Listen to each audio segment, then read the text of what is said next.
Welcome back to another episode of Staple or Stinker. You love it, I love it, we all love it. And today we have the great Sam from Team Samurai off of YouTube. Thank you.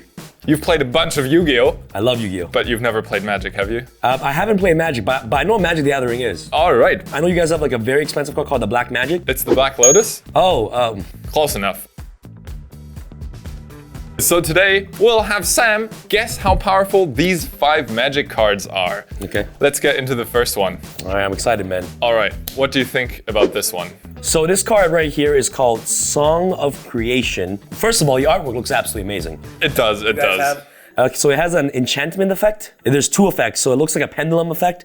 You may play an additional land on each of your turns. Whenever you cast a spell, draw 2 cards. So you may play an additional land on each of your turns. So from reading this, I assume that you can play only 1 land a turn. Yes, usually. So now you're saying I can play 2 lands in 1 turn, and on top of that, each time I activate a spell card, I get to draw 2 cards. Indeed. Pot of Greed. Pot of Oh Greed. yeah, it turns every card into Pot of Greed, but then there's a final line of text. At the beginning of your end step, discard your hand. I'm assuming, well, Yu-Gi-Oh! You draw once per turn, but if you draw, you know what I'm saying? If you draw your entire hand, maybe in decks that requires you to have cards in the graveyard, this card might be insane, but I don't see placing an additional land each turn and drawing 2 cards, bro. Screw the last effect, man, but I think this card's broken. It's a staple. Land of Creation, boom, staple, bro. That's exactly what people thought when it first came out, right? People were very excited about this because there are free spells in Magic. They usually don't do a lot, right? In Yu-Gi-Oh, I know you don't pay mana to actually do stuff. Yeah, in Magic, if you it's don't, free. Like we don't pay anything. In Magic, if you don't pay anything, you don't get a lot of it in return. But with this card, you suddenly get 2 cards, and people are so excited about it. It's broken, yeah. Yeah, that they were so happy about this to cast this, but it turned out that having this kind of effect, you had to build your whole deck around it, right? True. And suddenly, if you didn't have this card, or if your opponent had a good way to interact with this card, your whole deck kind of just didn't do anything because you had all these free or very cheap spells. So I have a question. So you said that interact. So you're saying that if I activate this, my opponent had a chance to negate it? Yeah. The question, you guys have negates. Magic player has negates too. Yeah. Okay, all right, I get We it. literally have a card called Negate, which does exactly what you just mentioned. Wow, okay, that card is definitely a staple then if it's in here, just letting you know. Anyways, continue, sorry. Yeah, so is it a staple or a stinker? It turned out to be a stinker. You kind of just don't do anything if it doesn't work out, if your opponent has an answer to this in any way. So guys, Magic the Gathering, where Pot of Greed becomes absolutely garbage. There you go, next one. Next one. What do you think about this one? Oh, the Magic Mirror. Okay, so now I know all the lands. This requires 6 water lands. It requires 3 water lands. We call them islands. It's blue mana. They produce blue mana. And then 6 mana of any color. So 9. 9 in total, exactly. You need 9 cards to activate this card. This card better be Exodia or something. All right. Legendary Artifact. This spell costs 1 less to cast for each instant and sorcery card in the graveyard. So instants and sorceries are basically like the trap and spell cards of Magic. Okay. You have no maximum hand size. At the beginning of your upkeep, what's an upkeep? It's like, I think you call it standby at the start of your turn. Oh, it's a standby phase or draw phase. Okay. Put knowledge counter on the Magic Mirror, this card. The draw card for each knowledge counter. Okay, okay. All right. I'm a little bit excited here. The reason why I think this card is a staple is because of the first line. This spell costs 1 less to cast for each instant and sorcery card in the graveyard. So let's say you build a deck to put all these instants or sorcery cards in the graveyard. This card doesn't cost 9 cards to use. It doesn't. It will cost a minimum of 3 because you can only reduce the colorless, like the 6 right there. To 0. To 0, exactly. right? So it only costs the 3 blue things. Honestly, if there's a card like this in Yu-Gi-Oh! That stays on the field continuously and reduces the cost to use a card like this, depending on the cards that you have in your graveyard, I think this card is absolutely broken. I think, why are you guys giving me draw effects, man? I think all the draw cards are broken. I think this card is staple. All right, so it turns out it's a stinker. What the hell, man? Why? So it turned out to be too slow. Is there like 1 turn kills in Magic? Can you kill me in 1 turn? There are. But how often does that happen? In Yu-Gi-Oh! It's like that every single deck. Definitely less than in Yu-Gi-Oh! Right? Oh, so after turn 2 it becomes good. Yeah, and then I tried to trick you on this. because this card is absolutely worthless. So I sleeved it up real nice and Wow. got a full copy to maybe make you think that it actually does anything. It's worth nothing. Ready? Magic mirror trash. All right, next one. Ready for number 3? Yes. City of Traders. This card is a land. It is. It's the first land Okay. we're looking at today. If you play a land, sacrifice City of Traders, add 2 colors. Oh, this card is broken. Absolutely. It's like you add 2 free cards directly from your deck to your hand, add 2 mana. It's a land with an effect. Oh, so usually your lands always produce 1 mana, right? Yes. And this one produces 2. So you play a land, sacrifice City Traders. Yeah, So this card stays until you play another land. exactly. So let's say my turn. I activate City of Traders. Yeah. And next turn if I play a land, this This card is garbage. Let's say I have 2 lands there already. Yeah. And I go, oh, City of Traders. Yeah. That means I have 2 lands. Yeah. 2 lands plus City of Traders. Then I can use if I add 2 colors mana to your mana pool. Yeah. So just boom, right there. You've got 2 mana, and then you've got your other 2 lands for 2 more mana. So Wow. in total, you've got 4 mana available. Wow, that is this. So you're saying that? So if I have 3 manas and I just activate, this card stays forever. Every turn I just go like. Yeah. Okay, Exactly. mana That's pool. 2 more mana every turn. So I have 1 line will give me 2 manas, Yeah. and you need manas to play cards. Exactly. But mana is not a thing you grab from your deck or anything. It's already. It's just something that's like floating in the air. Oh yeah, you're just like, I want a mana. Here you go, put it on the field. Something like that. You don't put it on the field. It's not on the field. It's a virtual currency that remains only for 1 turn. Okay. Right? So if I play this, All right. and I tap it, and now I have 2 mana. Okay, you know what? Now I can play any card That has 2 mana on it. costs 2 mana on it. That's broken, bro. Maybe it is. Would you like to call it a staple? This card's broken. What the heck? Every turn? That's crazy, bro. You're just adding 2 colors mana to your mana pool until you activate another land. Like, City of Traders, bro. This card is definitely a staple.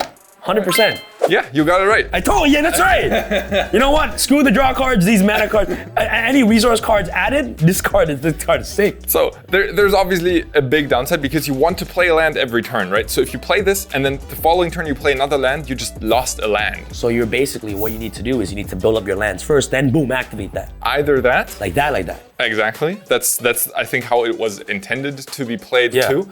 But it turns out because regular lands only add 1 mana. Yes. So on turn 1 you play 1 land, you have 1 mana available by tapping it. So you can cast a spell for 1 mana. Yes. But with this one, if you play it on turn 1, you tap it, you have 2 mana available.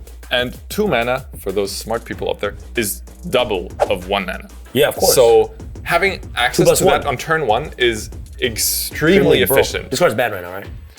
It is, and it's not legal in most formats at least. There is a format where it's legal and it is being heavily played still. Wow, I like this card.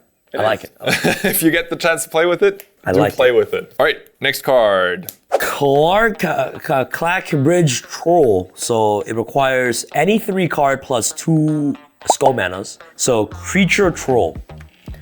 Trample haste. Don't know what that means. When Clackbridge Troll enters the battlefield, target opponent creates 3 0/1 white gold creature tokens. Scapegoat. Okay.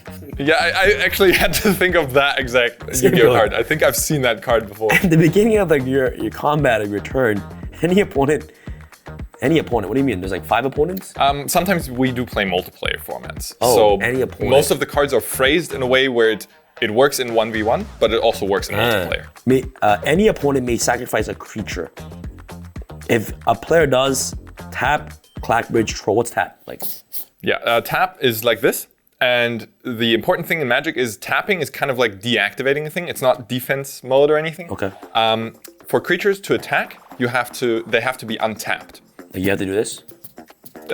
You have to tap them to attack. Oh, so if it becomes tapped before it attacks, then it cannot attack. So tap, I tap that. Oh no, you do the So it's a 90. switch. So it's a switch. Yeah. Okay, first of all, this is a monster, right? Yeah, this is the first monster we have today. So I'm gonna say, first of all, just analyzing the card.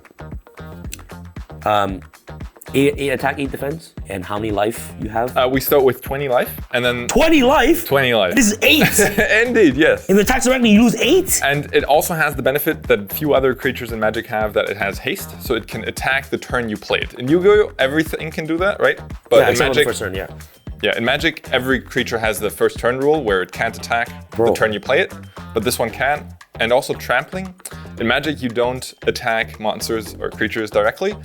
You say this attacks, and then your opponent decides which of their creatures are getting attacked. What if they have no creatures on the field? They take the damage themselves. So let's say you have a monster with 5 defense, and this is an 8, and I attack the monster, your opponent will lose 3 life. Exactly. This card generates 3 goat tokens, number 1. Number 2, if your opponent tries to block or their attack or whatever by sacrificing a goat, I gain 3 life points. You do. I gain 3. So and then I draw a card. Yo, this card's broken. Scapegoat, Upstart Goblin. But it generates the tokens for your opponent. But still, if they generate the token, that means they have 3 defense monster. It still attacks over it. So of course they're scared for their life. They have to sacrifice a goat token, or else like the damage goes over. So everything benefits me. It's either you leak the damage or I draw a card. Exactly, you got it. Definitely a staple, bro. Absolutely. I'm so sorry to tell you, but it's not. It turned out not to be that good anymore. Anymore, so it was once good. When this was previewed, we came from a format where there was a similar card that required your opponent to sacrifice something every turn, called Desecration Demon, and that card was really good. I'm hurt, bro. But it turns out that this card in comparison wasn't good enough because it gave your opponent the 3 monsters to sacrifice. And then every turn they had the choice of either surviving if they were under pressure or taking the damage if they could take the damage, right? So your opponent would always choose the thing that benefits you least. That's crazy, bro. I was really excited for this card. Scapegoat and draw 1. So many people were excited for this. It was a really anticipated card, but it turned out. Damn, man. I got duped. That's also how we pick the cards, right? There's a bunch of really obvious stinkers in Magic and some obvious staples, but we try to get in between those. Okay, sorry. Okay, trash. Sorry about that. All right, final chance. No chance. All right, so far I'm what 1 1 for 4. 1 10. Well, honestly, for someone who has never played either Magic or Hearthstone, I think that's fine. All right. Talia, Guardian of Thrabin. This card requires one mana plus 1 moon mana, so 2. First of all, the art looks amazing. It's a legendary creature. It's a human soldier. What does that mean? So human soldier, not that important. It has some. It's just a name. Yeah, it's somewhat. There are archetypes that build around it, but that's not the primary reason why cards are good usually. Okay. So first strike, non-creature spell costs 1 more to cast. What? So first strike is it deals damage, but if it ever ends up in combat with another creature, it deals damage first. The first strike don't matter, I don't think.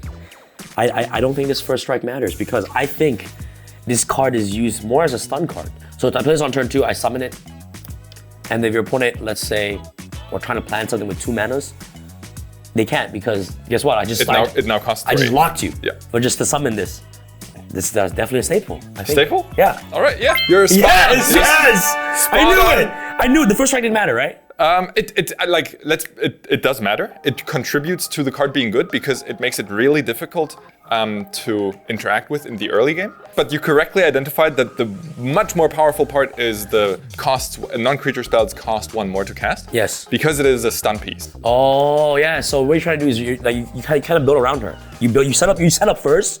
You have your setup already, so all your cards are secured. Then, bam. Also, keep in mind that this only applies for non-creatures. If you just play creatures, you just play a creature, another creature, you don't ever have to pay more mana for those because it only affects non-creature stuff. Wow. But if your opponent relies on non-creature cards, because so your deck, I would assume is built around creature cards. Exactly. So Talia's broken then. Oh, yeah. Gee, I like that. Okay. Yeah, she's really good there. I got it. Two for 5. All right, you redeemed yourself. Yes. You got the last one. So well done, really. For someone who hasn't played like a mana-based game so far, well done. Thank you. I appreciate that. You know what? I was very excited. Most of these cards sound absolutely broken. I would pick all these cards to be staple, especially the draw cards. But now I realize that Pot of Greed suck in Magic because you guys need to activate more cards to activate Pot of Greed. So, yeah, man, stinkers, absolute stinkers. If you enjoy this kind of content, then please let us know in the comments below and subscribe to the channel, because that's how we can measure if you like the stuff we do, right? And we promise we go through the comments, we read them every single time. In the meantime, if you'd like to see more of Sam playing Yu-Gi-Oh, then go check out Team Samurai on YouTube. Thank you guys. That's where you can find him. And in the meantime, we'll see you in the next video.